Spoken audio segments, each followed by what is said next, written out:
I've been doing this YouTube channel now for a good number of years, and I've always been trying to find out ways in which I can reach more people, stretch out, engage more people, and become, in effect, a more successful YouTuber.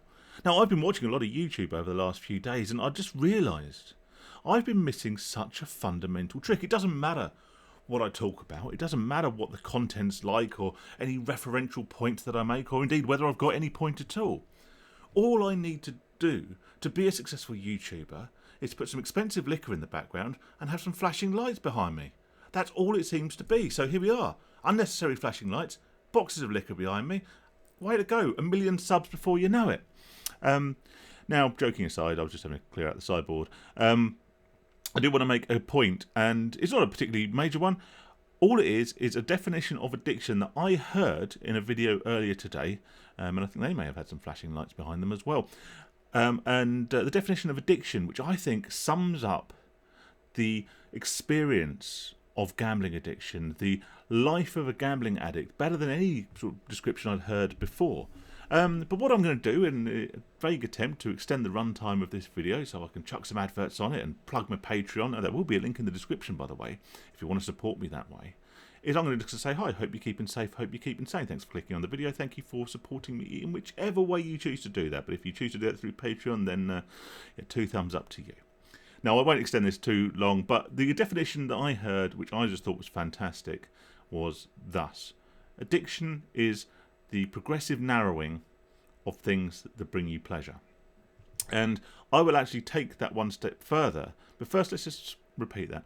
Addiction is the consistent narrowing of things that bring you pleasure. So when you develop an addiction, as I did with gambling, you will find that all the other things in life that you enjoyed doing, like I enjoyed walking and reading and doing all those things that women seem to put on their dating profile, thinking that that's going to attract a bloke. Surely it'd be better to put sort of beer, darts and curry, which may attract more men. I don't know. But anyway.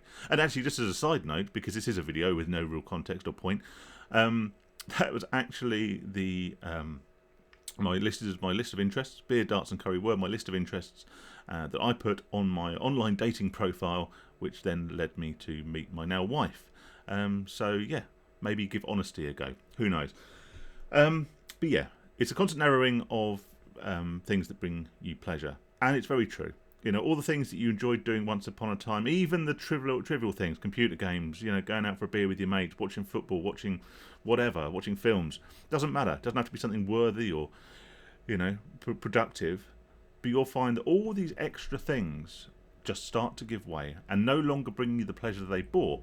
And in addition to this, and this is the bit I would add, it is also the ever-reducing amount of pleasure, or the ever-decreasing is probably better English, the ever-decreasing amount of pleasure that one targeted source of pleasure brings you. So not only are you losing a wealth of things that you used to really enjoy and used to actually bring you pleasure, the thing that actually you're now putting all of your focus in, all your waking hours are spent revolving around this activity, be that actually doing it, but also thinking about it, reeling from a previous experience of it, talking about it, watching other videos about it, all these things, right?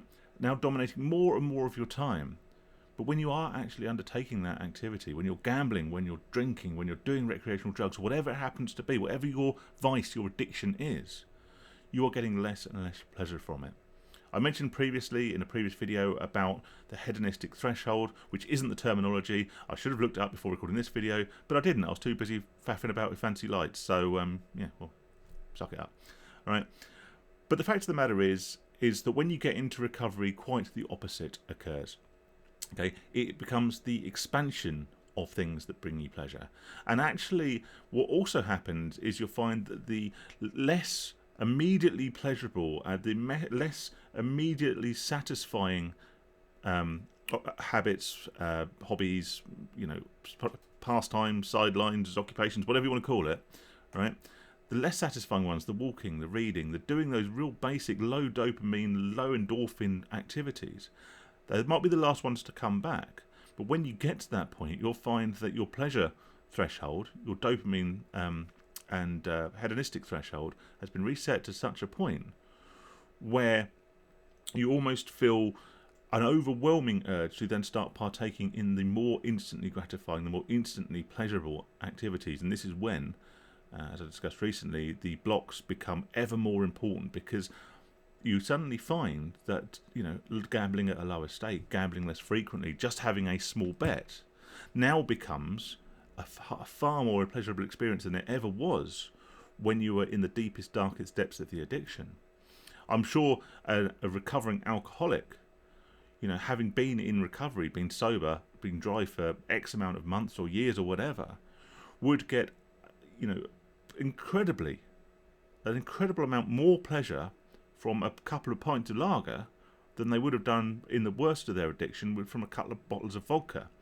Of course, this is why we need to be on the guard against our urges, because once that couple of pints of lager, which, yes, even to a recovering alcoholic physically may not be harmful, it does then trigger the addiction demons in the same way that a small punt on the football. To me, I never think that a small punt on the football will cause me a problem with gambling addiction. It wasn't an issue when I was in the depths of gambling addiction, because I sought out far more quick-paced, instant payoff forms of gambling.